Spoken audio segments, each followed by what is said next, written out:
Alijua ni mtoko wa kawaida, kumbe alisubiriwa kizazi na kizazi na watoto wake. Kabla ya yote naomba usubscribe kwanza. Picha yetu inaanzia hapa tukimwona jamaa mmoja ambaye anaitwa Malcolm akiwa na mama mmoja ambaye anaitwa Lizzy.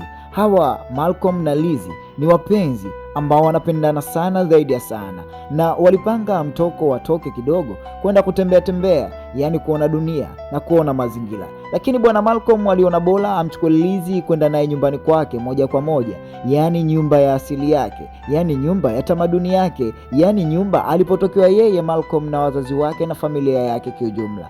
Lakini Lizzy kabla ya kuondoka ilibidi amtaarifu shoga yake wa karibu na kumwambia bwana, hakika Malcolm ameandaa bonge la safari, na safari hii hapa pikniki ambayo itakuwa safi na salama na tamu tamtivire kapu. Basi Lizzy akaendelea kujigamba bwana, akamwambia hakika hii pikniki itakuwa so poa. Lakini shoga yake akamwambia hakika nasikia mambo tofauti sana juu ya huyo Malcolm, na hakika Malcolm anaonekana sio mtu mzuri dada Lizzy, kwa sababu sasa hivi ni kipofu wa mapenzi ya huyu jamaa Malcolm. Hakutaka kuelewa yote ambayo anaambiwa. Akamwambia bwana, liwalo na liwe, maji ukishavulia nguo lazima uyaoge. Jioni yake safari kaanza. Bibi Lizzy pamoja na Malcolm wakachukuana moja kwa moja na wakishota mporampola kuingia katika poli kubwa, ambalo poli hilo inasadikika bwana Malcolm nyumba yao na familia yao yote iko huko. Yaani sio poa, mazingira mazuri hatari, mitiririko ya maji ikazidi kumfanya Lizzy achanganyikiwe. Lizzy aliangalia eneo hili na likazidi kumvutia, lakini hapa kwenye meza aliona boksi limeandaliwa vizuri kimapenzi, kimahaba, yani kwa shangwe zote za mtoko huu wa leo. Lizzy akaendelea kukagua bwana, na Malcolm akaona bora achukue kaseti kubwa na mziki ukaanza kupiga mdogo mdogo, na hagi zito akampatia Lizzy. Yani kwa kuwa kwa sasa hivi wana mwaka mmoja katika mapenzi yao, na wakaona sio vibaya kusherekea ama sio vibaya kuenjoy. Lizzy akaendelea kukagua na kuona furaha yake, akachola kopa katika kioo kile ambacho eneo lile unajua tena likiwa na baridi, na kwenye kioo kuna kama mwangu fulani unatoka, yani ambao unaweza ukaandika chochote. Lizzy alitoka moja kwa moja na kuingia katika bafu na kujiweka kidogo kuanza kuoshosha mwili, lakini kwa mbali kuna sauti anazisikia, yani sauti ambazo Lizzy hakutaka kuzifuatilia sana. Aliposhtuka akaangalia mlangoni, akaona kama kuna mtu ambaye alitaka kufungua, na jioni yake ilipofika wanapata ugeni wa Doreen na huyu hapa mpenzi wake ambaye anaitwa Minka. Doreen na Minka walikuja kuwatembelea hawa katika pikniki yao, na mtu mzima alijisikia faraja sana kwa sababu yeye alitamani ugeni huu, na ugeni huu kafika. Na walipofika hapa, Doreen akapata kumjua shemeji yake ambaye anaitwa Lizzy, na mtu mzima hapa akapata kumjua shemeji yake ambaye anaitwa Minka. Basi kila mmoja akafahamiana na mwenzie, na kila mtu akamjua mwenzie, kwa sababu hawa wanaume ni ndugu wa baba mmoja mama mmoja, lakini hawa wanawake wanajikutakuta wapo tu katika familia hii hapa. Lakini jambo la kushangaza, hawa wawili walitoka na kwenda kuitana, wakapiga mastori yao na kuongea, lakini dada Minka hapa alimkataza bidada Lizzy asile keki. Haya ni ajabu sana. Wakamaliza maongezi yao na hawa hapa wakaaga, bwana sisi tunaondoka. Yani ndugu wawili wamemaliza mazungumzo yao, na dada hapa mudi kama mapenzi hivi ya seksi kapotea. Kwa nini kakatazwa asile keki? Chizi alikata keki hili na kumpelekea kipande, ili mradi bidada adeshongi kidogo apate mizagamuo ya kula na aonje utamu wa keki. Lakini mwanadada alimwambia hakika mimi tangia utoto wangu sipendelei keki, yani mama hakunipendezea kabisa kunipa keki. Lakini mchizi akamwambia mpenzi, tafadhali naomba usikatae, hii nimeandaa kwa ajili yako. Na bidada alipotaka kumridhisha akangata kijiko kimoja, lakini kutokana na ladha ya keki ilikuwa tamu sio poa, dada akaongeza kijiko cha pili, akamwambia hakika nitakula yote hii kwa mapenzi yako na kwa kiapo chetu cha mahusiano yangu mimi na wewe, ili mradi tupendane daima. Chizi alifarijika, na usiku ukapita na usiku ukalala, lakini mwanadada anasikia sauti mbali, na hapa anaota ndoto kubwa kama yupo katika mporomoko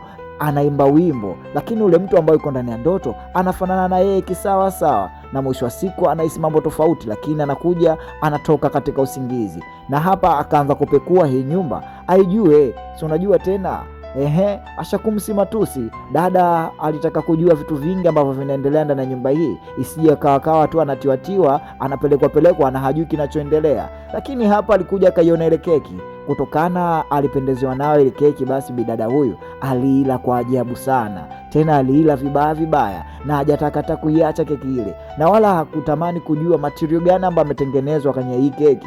Yeye kwanza aliendelea kula ili mradi baadaye aulize. Muda ule si alilinga bwana. Na asubuhi yake ilipofika, hapa tunamwona Minka amekuja huku mdogo mdogo anapiga simu, lakini hapa network imepotea, network haipatikani. Lakini Minka anasikia sauti za ajabu sana, huko hamuoni Doreen wala hamuoni yoyote, na alitamani kumpiga Doreen, lakini Minka anaanza kupata wasiwasi. Doreen haonekani, na mwisho wa siku alishota mpola mpaka hapa kwa sababu kuna vitu vilikuwa vinamkimbiza. Lakini alipojificha hapa, kuna kiumbe cha ajabu kinakuja kinamchukua Minka, yani Minka ndakuwa ndio mwisho wake. Kiumbe hiko kilimchukua na kusepa naye moja kwa moja. Upande huu hapa tunaona moshi tu ukitoka na Minka akichukuliwa kama jinsi tunavyoona. Haya, tunahamia huku upande huu mwingine, mchizi Malcolm akaendelea kuandaa chakula na mke wake ama mpenzi wake Lizzy akichola. Lakini Lizzy tangia ule usiku ambao amekula keki, matendo yake yanaonekana yako tofauti sana, na anachola picha ambazo za miaka mingi, yani hivyo vitu anavyovichola ambavyo vile anaviona katika ndoto, basi yake amka vitu vyote anavichola. Yani mchizi hapa Malcolm kama kuna kitu anakijua, lakini hataki kutueleza, ama bado muda wake wa kufika wa kutuambia haujafika. Lizzy alitoka moja kwa moja nje, akakuta maji yanaseleleka vizuri, lakini hapa ajabu, anakuta kitu ambacho hajategemea kukiona. Aliangalia kulia kushoto, alisikia sauti za hapa na pale, na mwisho wa siku aliona kama mwanamke mbele anaimba na kucheza. Lizzy alipatwa na jambo la ajabu, alishangaa sana, lakini hakujua hiki vyote ama mambo yote yanamtokea hapa kwa sababu gani. Umenielewa? Basi Lizzy akaendelea na kuangalia ndani ya maji, alikuta cheni ama kidani ambacho kimekaa ndani ya maji. Basi taratibu Lizzy alichukua kile kidani na akajiona kidani kile kama yeye ndo mmiliki halali wa kile kidani, akakivaa moja kwa moja shingoni. Malcolm alimwambia, hakika bwana, utapondoka kwenda kokote inabidi uniambie, na usiondoke tu ghafla. Akamwambia, bwana, unajua tena hapa sasa kama nimepata msongo wa mawazo, maana kuna ndoto mbalimbali naziota na sijui ndoto hizo zinatokana na kitu gani. Dada Lizzy aliongea mambo mengi, na Malcolm alimwambia, bwana, mimi natoka naenda zangu mjini, nitarudi baadaye. Lakini hapa bidada akiwa amekaa na akimgoja mwanaume ambaye ameondoka amemwaga, hapa ajabu anaona tena miujiza ya vitu ambavyo kama vinataka kutembea au vinawaka. Na kuna moja kwa moja mpigie yule shoga yake Shosti ambaye aliongea naye mara ya kwanza kabisa picha ikiwa inaanza, na huku alitamani kuchukua Darwin aangalie nje. Basi hapa akiwasiliana naye huku ameshika vitu vingine akiwa anaongea huku anamulika nje. Shoga yake anamwambia, bwana, hakika tumekumisi sana, unarudi? Niambia, bwana, mimi nitarudi muda wote. Umeelewa? Baada ya kumaliza maongezi alienda kwenye bomba la maji kunywa maji, lakini hapa ghafla anamuona Minka amekuja mbele yake. Dada kama alitaka kuogopa, huyu Minka kajaje na kawaiwai, lakini cha ajabu anakuta Minka wale wako wawili, yani kuna Minka mkubwa na Minka mdogo. Na Minka anamwambia, tafadhali nyamaza, usiongee chochote, maana ukiongea utamwamsha mwanangu ambaye amelala. Hatari! Bidada akapewa kama nini hivi, yani kama akazimwa fahamu na akili, na akarudishwa nyuma kidogo na maono anaonyeshwa. Hapa anaona vijana wanaume wawili ambao wanaume wao ambao anaonyeshwa si mwingine bali ni Malcolm pamoja na Doreen. Lakini dada anatoka katika usingizi mzito na kujua kumbe jambo yote aliloliota hapa ilikuwa ni ndoto. Akaona isiwe kesi bwana. Basi kweli alienda kuchukua darubini yake, akawa anatazama nje, lakini kwa wenye mfuko aona kama kiumbe ambacho kimeingia ndani ya mfuko. Na alipojaribu tena akaona hiki kitu mbona hakipo, bali ni mifuko tu imekaa peke yake. Akajihisi kama ana mawenge, lakini kumbe si mawenge bali ni ukweli mtupu. Lakini bado hajaandaliwa vizuri, napelekwa mdogo mpaka mwisho wa siku afikia hatua ambayo inahitajika. Basi Malcolm akiwa yuko chooni anamletea mzaa mpenzi wake, na akimletea mambo fulani. Hapo alizungumza kama, bwana, hakika bwana, nitatoka haraka na leo nitakuletea waini, na hapa kampa pombe kidogo ili mademu wake apate kuchachua. So unajua tena baridi, na unajua tena feeling za mapenzi mnapokuwa wawili. yani mnakuwa kama watoto wa miaka 2 au miaka 3. Dada alijikuta amechukua kisu hapa baada ya kuhisi kuna miguu ya mtu ambaye haielewi, yani kuna sauti ambazo anazisikia lakini huyo mtu amuoni. Sasa dada ikabidi ajiame kidogo kamata kitu, lakini kwenye kupekua kulia kushoto kulia, ili mada endelee kuangalia, lakini hakukuta kitu cha aina yeyote, bali zile sauti aliendelea kuzisikia tu, na aliangalia na kuangalia sehemu zote za nyumba, lakini hakufanikiwa kuona chochote.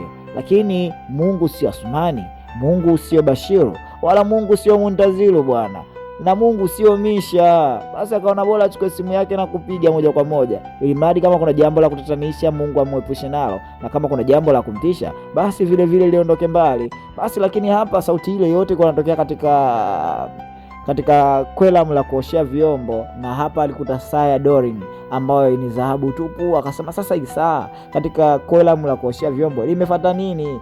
Basi dada akaendelea kupekua na kuangalia vizuri, ilikuwa ni saa ya dhahabu. Hakuwa na jinsi, ikabidi aiangalie vizuri na akaona bora aihifadhi, japokuwa alikuwa na maswali mengi ya kujiuliza. Hapa alikuta glasi zimekaa, yani kama glasi zimeandaliwa, na hapa ghafla anamwona mtu ambaye amevaa kinyago kichwani, anamuonyesha alama za mapenzi, yani tunakupenda, yani unajua zile nembo ama ishara zile za mapenzi, mtu akiona kitu chake anachokipenda. Lakini ule mtu alikuwa ananuka vibaya kwa sababu kichwa chake chote kilikuwa kimeharibika ama kimeoza. Dada akasema hiki ni nini? Hii leo sio ndoto, leo imekuja live bila chenga. Na nyuma kichwa chake kuna vitu vya ajabu vinapita ambavyo yeye mwenyewe ajioni, lakini Malcolm naye ghafla anarudi. Mwanadada alimwona Malcolm kwa mbali na alikuja na kumsogelea karibu ili mradi amwangalie vizuri, na alipomwona kama ni Malcolm alisogea mdogo na kumwambia Malcolm, hakika humu ndani kuna upuzi wa ajabu. Yani nimekuta mtu hapa na kichwa kikubwa, amevaa fuko kichwani, limebana vizuri, limetight, lakini uso wake sijamuona, lakini ananuka. Ambia kwani umeona vitu hivyo? Wewe utakuwa una mawenge. Na ndio maana nikakwambia nende mjini hadi nikutoe homa hiyo. Basi jamaa hapa anaona kama kila kitu mkewe anamwambia ni uongo. Ina maana huyu mchizi Malcolm anajua kinachoendelea, nadhani maana mbona kila kitu anachoambiwa Tilima nani? Yani yeye anakuwa mtu wa kumpushi tu bibi. Anambia sikiliza, hivyo ni vitu vya kawaida tu. Unajua labda uko peke yako unajitisha nini na nini. Dada anamwambia hapana, hakuna kujitisha. Lakini nimeona kweli mchizi anaona bora atoe waini ili mradi kumwambia mke wangu, basi hii itatufanya tulale mapema. Yani hii itatufanya tupunguze mawazo. Na kweli bwana alipiga waini na mwisho siku akalala. Na wakaanza kupiga stories hapa na pale, huku mziki mtamu na nyororo ukiwa bembeleza. Basi mwanadada kachezea swaga za kishorokani, kachezea swaga. Lakini hapa anakuja anashikwa na mkojo na kumwambia bwana mtu mzima naenda kukojoa, basi nikajiandae mashine mali tuikekete. Basi mchizi kwenye kutoka hapa na kuingia ndani chooni, dada Liza anakuta picha hii ya miaka mingi sana, takriban miaka 200 au miaka 100 huko nyuma. Ni kitu ambacho kimemchanganya na kujiuliza, huyu kwenye picha si ndio huyu hapa Malcolm? Kwa nini Malcolm ni nani na huyu hapa ni nani? Lakini umri unavyoangalia Malcolm jinsi alivyo hapo na kwenye picha yuko sawa. Mwanadada akataka kujua na mwanadada akataka kutambua kitu gani ambacho kinaendelea, ama Malcolm anaficha kitu gani. Malcolm unajua siku zote mficha uchi azae. Malcolm alikaa na kaona kama kabanwa katika nyambasira, ikabidi dada aendelee kuuliza vizuri Rizi ili mradi apate uhakika nini ambacho kinaendelea, ama yeye afanye nini. Umeelewa? Malcolm hakusita. Malcolm akamwambia bwana sikiliza, huyo kweli ni mimi na ndugu yangu ni watu ambao hatufi, na tunaishi milele na milele, na tunaishi milele kutokana kulikuwa na mchawi mmoja ambao tulikuwa tunamtumia katika familia, na yeye ndio ambao anatuimbia nyimbo ili mradi tuendelee kukaa. Lakini mwisho wa siku huyu mchawi alikuja, alifanya mapenzi na nguruwe na kuzaa watoto ambao hawako sawa. Kwa hiyo yeye tumemuua, mimi na ndugu yangu Eden, pamoja na yeye na huyo bwana wake nguruwe lola wote, ila watoto wake tumewaacha. Basi dada leo anapata story ambayo yeye hajaijua. Kumbe huyu bwana wake ni kizee, hapo kilipo ni kizee kupitiliza, ila kwa kuwa yeye alimuua yule mchawi ambaye alikuwa anabadilisha na kuwapa vyakula vya ajabu. Kwa hiyo sasa hivi yeye hafi tena, kwa sababu ambaye alikuwa anatakiwa kuua hayupo. Anapata ukweli, anachanganyikiwa baada ya kujua jamaa alifanya mambo yote, na akamwambia hata hiyo keki ni sadaka za watu wengi ambao nimewaua, yani vinyesi vyao vile, yani damu zao zile ndizo ambazo zinatengeneza hiyo keki, ndio maana hiyo keki ina ladha tamu na tofauti sana. Dada alipata hasira, lakini akawa hana namna, na mchizi akazidi kumwambia, na hakika nimekuleta huko kwa ajili ya kukutoa sadaka ama kutoa kafara, ili mradi hawa watoto wenye hadhi ya mizimu waendelee kula na mimi niendelee kuishi maisha yangu kama kijana.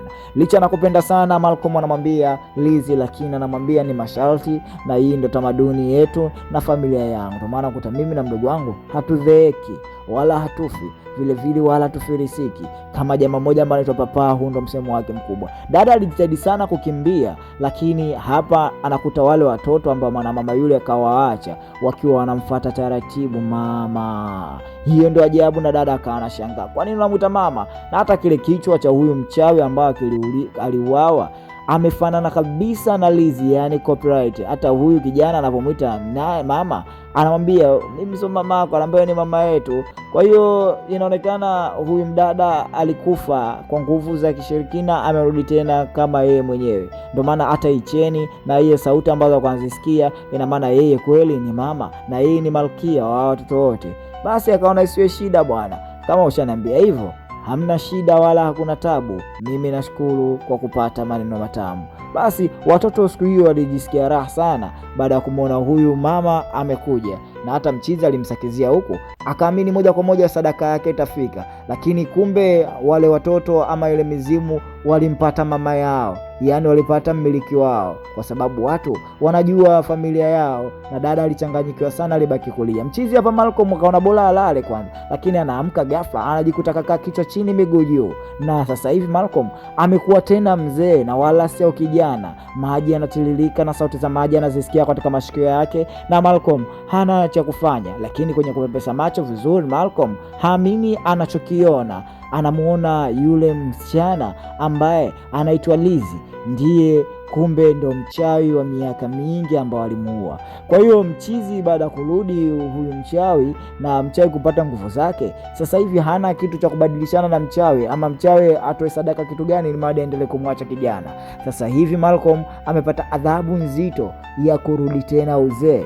Na dada hapa Lizzy, yeye amejigundua kama ni mchawi, na yeye ni mtu ambaye ana watoto wenye uwezo wa ajabu, na yeye mwenyewe kutokana na uwezo wake alimforce huyu jamaa ale kile kipande cha keki ya chocolate na kumtia katika dumu zito la asali.